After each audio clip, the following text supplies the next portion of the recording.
প্রিয় উপস্থিতি, সম্মানিত নেতৃবৃন্দ, প্রিয় সহকর্মীবৃন্দ, আমার বিশ্বাস এবং দায়িত্বের জায়গা থেকে আমি প্রায়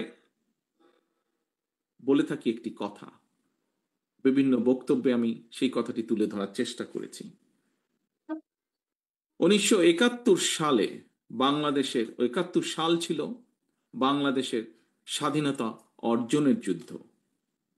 2024 সাল 1971 সালে সেই স্বাধীনতা যাতে আমরা অর্জন করেছি, সেই স্বাধীনতা রক্ষার যুদ্ধ ছিল 2024 সাল।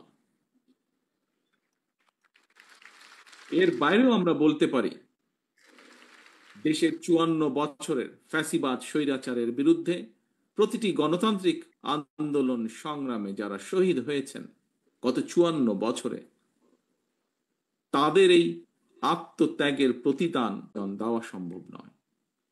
এই সকল বীর শহীদদের কাছে আমরা যারা বেঁচে রয়েছি সহ সমগ্র বাংলাদেশ ঋণী। হাজারো শহীদদের আত্মত্যাগের বিনিময়ে ইতিহাসের নৃশংসতম এক ফ্যাসিস্টের পতন এবং পলায়নের পর এখন ফ্যাসিবাদ বিরোধী গণতান্ত্রিক শক্তির নিজেদের মধ্যে নিত্য নতুন ইস্যু নিয়ে অহেতুক বিতর্কে লিপ্ত হওয়া শহীদদের আত্মত্যাগের প্রতি অবমাননার শামিল বলে একজন রাজনৈতিক কর্মী হিসাবে আমি মনে করি। আমাদের প্রিয় দল বাংলাদেশ জাতীয়তাবাদী দল আগামী দিনের সকল রাজনৈতিক পরিকল্পনা এবং কর্মসূচি গ্রহণ করছি বা পরিকল্পনা সাজাচ্ছি আমরা। কারণ বিএনপি মনে করে বর্তমান এবং ভবিষ্যৎ প্রজন্মের সামনে একটি নিরাপদ ভবিষ্যৎ নিশ্চিত করতে চাইলে অবশ্যই আমাদেরকে প্রচলিত ধারার রাজনীতি থেকে বেরিয়ে আসতে হবে।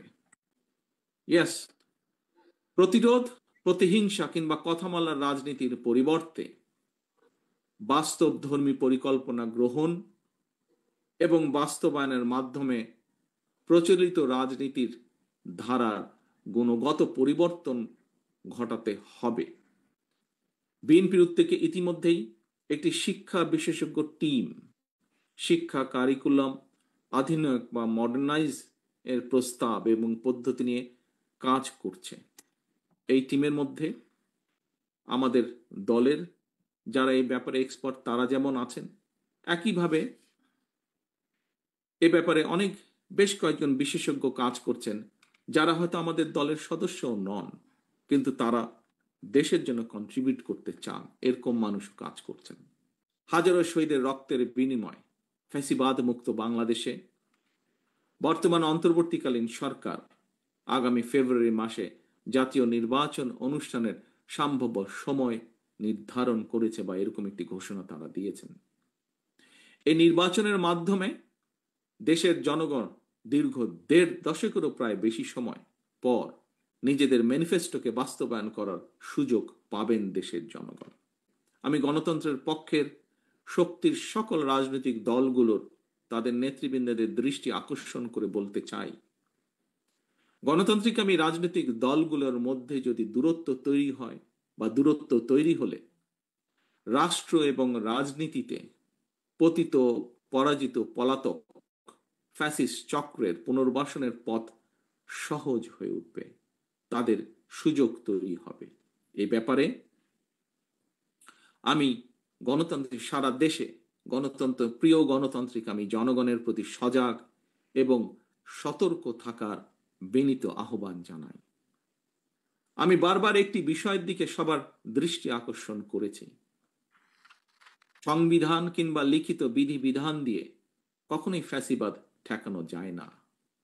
স্বৈরাচারী শাসনের সময় আমরা কেউই, প্রত্যেকটি গণতান্ত্রিক রাজনৈতিক কর্মী, প্রত্যেকটি বিরোধী দলীয় কর্মী কেউ নিরাপদে ছিল না, কারো পরিবার নিরাপদে ছিল না। যদি গণতন্ত্রের উত্তরণের পথ সংকটে পড়ে, রাষ্ট্র এবং রাজনীতিতে জনগণ নিজেদের অধিকার করতে না পারে, তাহলে সামগ্রিকভাবে সকলকে, সমগ্র রাষ্ট্র দেশকে সমস্যায় পড়তে হবে।